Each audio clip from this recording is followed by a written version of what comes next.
على سيدنا ومولانا محمد معدن الجود والكرم وآله وأصحابه الكرام وابنه الكريم وبارك وسلم صلاة دائمة سرمدا أبدا۔ رب ذوالجلال قرآن عظیم میں یوں ارشاد فرماتا ہے، اے رسول کیا آپ نے نہیں دیکھا ان لوگوں کو جنہوں نے اپنی خواہشات کو اپنا خدا بنا لیا ہے، اپنی خواہشات کو اپنا معبود بنا لیا ہے، جو وہ چاہتے ہیں اسی کے پیچھے بھاگتے ہیں، اس کی عبادت کرتے ہیں۔ اور اللہ تعالیٰ فرماتا ہے، اے نبی کیا آپ ایسوں کی سفارش کریں گے اور ایسوں کے آپ وکیل بنیں گے جو اپنے خواہشات کے پجاری ہیں؟ اور اللہ فرماتا ہے ان میں سے تو اکثر ایسے ہیں کہ انہیں عقل نہیں ہے، وہ جانوروں سے بھی بدتر ہیں، جو اپنے خواہشات کے پیچھے بھاگ رہے ہیں۔ شیخ اعظم سیدنا محی الدین ابن عربی رحمۃ اللہ تعالی علیہ، ان کی کئی چیزیں لوگوں میں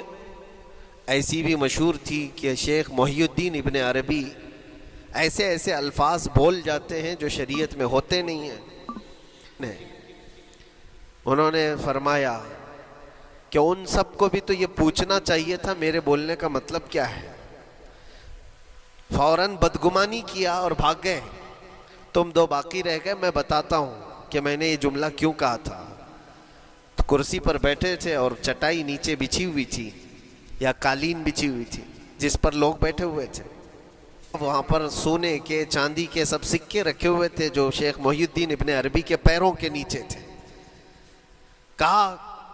وہ جتنے آئے تھے وہ اسی کی عبادت کرتے تھے، اس لیے میں نے کہا کہ تمہارا خدا میرے پاؤں کے نیچے ہوتا ہے، وہ خواہشات کے پجاری ہیں۔ میں نے اللہ نہیں کہا، اللہ رب العزت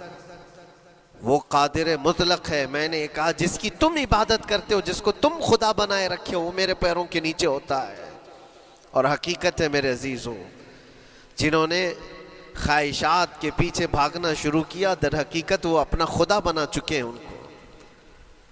کیا ایسا نہیں ہوتا ہے کہ جو بندہ ضدی طبیعت کا ہوتا ہے چاہ لیتا ہے کہ یہ مجھے چاہیے تو چاہیے،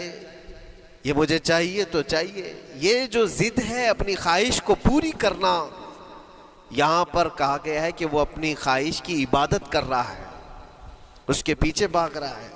اسی لیے اللہ کے نبی صلی اللہ تعالیٰ علیہ وسلم کی ایک حدیث میں آپ کو سناؤں۔ حضور اکرم صلی اللہ علیہ وسلم ارشاد فرماتے ہیں، لا یؤمن احدکم حتی یکون ہواہ تبعا لما جئت بہ، تم اس وقت تک پورے مومن نہیں ہو سکتے جب تک کہ اپنی خواہشات کو میری مرضی کے مطابق نہیں بنا دو گے۔ حضور کے قدموں میں لا کر اپنی ہر خواہش کو قربان کرنا ہو، یہ نہیں کہ میری چاہت تو ایسی ہے، میں خواہش ایسی رکھتا ہوں لیکن شریعت ایسا کہتی ہے، یہ جب ٹکراؤ آیا تو سمجھ لو کہ تمہارے اندر ایمان آیا ہی نہیں ہے، تم مومن نہیں ہو۔ مومن وہ ہے جہاں دنیا کی ساری خواہشات وہ حضور کے قدموں پر قربان کر دیتا ہے، اس کی اپنی کوئی خواہش نہیں ہوتی۔ اسی لیے میں اکثر یہ کہتا ہوں ان نوجوانوں سے جن کو کچھ